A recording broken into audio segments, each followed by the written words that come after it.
You know they say you're not supposed to open the umbrellas in the house.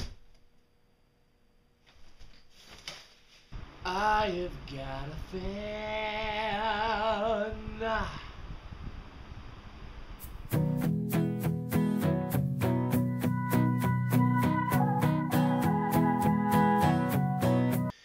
Yo, dogs. So I was sitting there thinking today, why in the world do people type the way that they do sometimes? I mean, if you really just step back and read it the way it's typed, it sounds pretty funny. I'm not talking necessarily about the whole lulz thing or the Rothel Mayo, rolling on the floor laughing my arm off. However,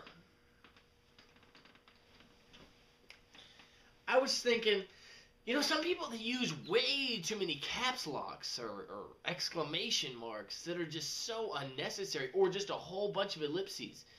That's my problem. I do a lot of ... and if I would actually talk that way, I would be the most annoying person in the world. You know what I mean? But I mean, there's those people who just, for the most randomest things, will just put an exclamation mark at the end of it. Like, you'll be on Facebook, like, I don't know, just changing your profile picture, or checking out what your friends are doing, or stalking somebody, and then out of nowhere, that little Facebook pop thing comes up, and there's the whole chat thing, and here comes this person who just puts, "Hi!" Like, you'll start talking, and they'll just use a ridiculous amount of unnecessary letters and exclamation marks and caps lock letters. Oh my goodness. I mean, here's how a conversation with this person will go. "Hi!" "Hey, what's up?" "Nothing, I just got back from work! How are you doing?" "I'm alright, I've just been sitting on Facebook for about 30 minutes, and then up popped you crackhead." Well, that's what you're thinking. And what about some of those people who just get so impatient with you? Like, they act like your only thing that you're doing is talking to them. I'm talking about people who will ask you questions like, "So what are you going to be doing this weekend?" And then if you don't respond in like 5 seconds, then all of a sudden it's question mark, enter, hey, question mark, enter, what are you doing? Hey, question mark, enter. Just leave me alone! I'm trying to talk to somebody that I'm actually interested in. That's why I'm not talking back to you. But anyway, my name's Ricky Ray, and I've just been thinking about some stuff like that. I'm wearing a jacket today because it's May 1st, and for some reason it was like 30 degrees outside. It was pretty cold. And then tomorrow's supposed to be like ridiculous amounts of cold. Like, I'm not even kidding. I'm probably going to just bury myself under the covers until it's officially summertime. Because I can't stand the cold. I can stand the cold whenever it's supposed to be cold. I can't stand the cold when it's supposed to be warm.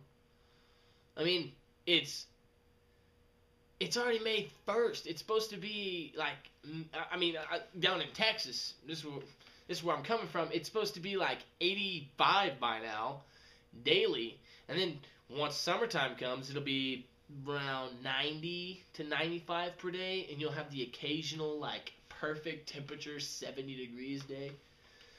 Oh my goodness, cannot wait for that. But as of right now, I'm just totally freaking out. Like, why is it so cold? It doesn't make any sense. I live in Texas for a reason.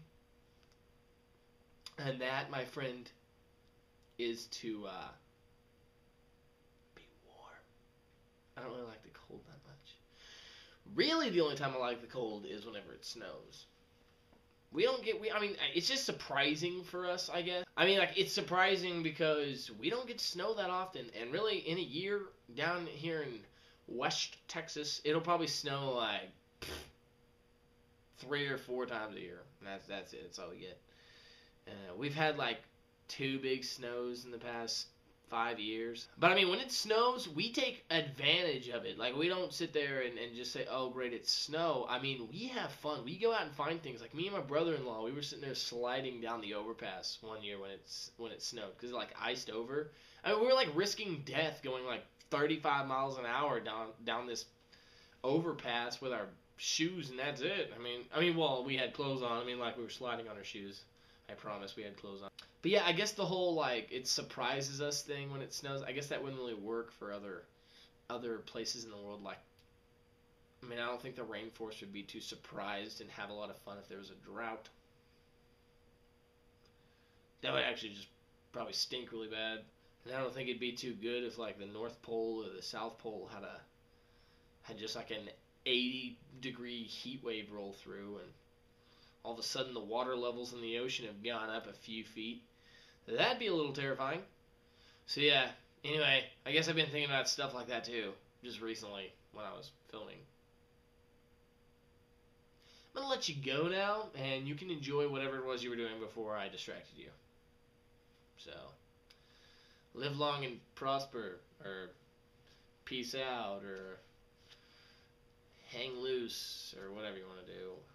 Call me. No. Tell me you get along.